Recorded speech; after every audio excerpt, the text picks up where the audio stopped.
Russia has escalated its rhetoric against the United Kingdom, accusing London of playing a central role in Ukraine's military strikes on Russian soil, a move that could redefine the West's perceived involvement in the conflict. At the Future Forum 2050 in Moscow, Russian Foreign Minister Sergey Lavrov alleged that the UK is not merely complicit, but the primary architect behind what he described as Ukraine's terrorist attacks against Russia. It is obvious that the Ukrainian side is doing everything possible, but it would be absolutely helpless without the support, I was tempted to say Anglo-Saxons, but probably without Saxons, just without the support of the British. Although you never know, probably by inertia, some US special forces would be involved in that. But the British actually are behind all those things, I'm 100% sure.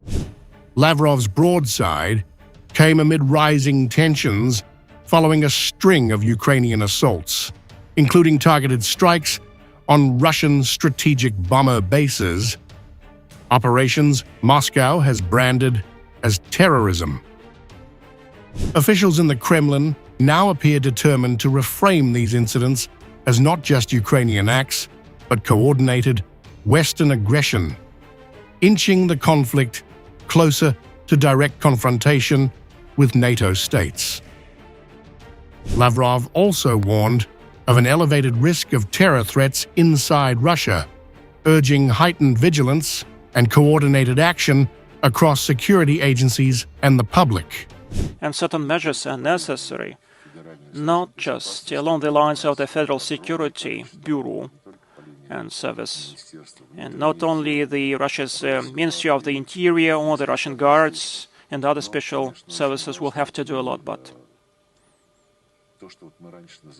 also we have to raise public awareness to keep people on alert. And we are doing that. But the foreign minister's accusations echo a warning issued days earlier by Deputy Foreign Minister Sergey Ryabkov, who suggested the UK and US bear direct responsibility for the latest strikes. Speaking to reporters, Ryabkov demanded a clear response from Washington and London over the attacks on Russian strategic bombers, cautioning that silence can indicate the involvement in the escalation. While Downing Street has yet to issue an official response, Moscow has made its position clear. Britain is no longer seen as a distant supporter of Kyiv, but an active belligerent, and the consequences of that label may soon follow.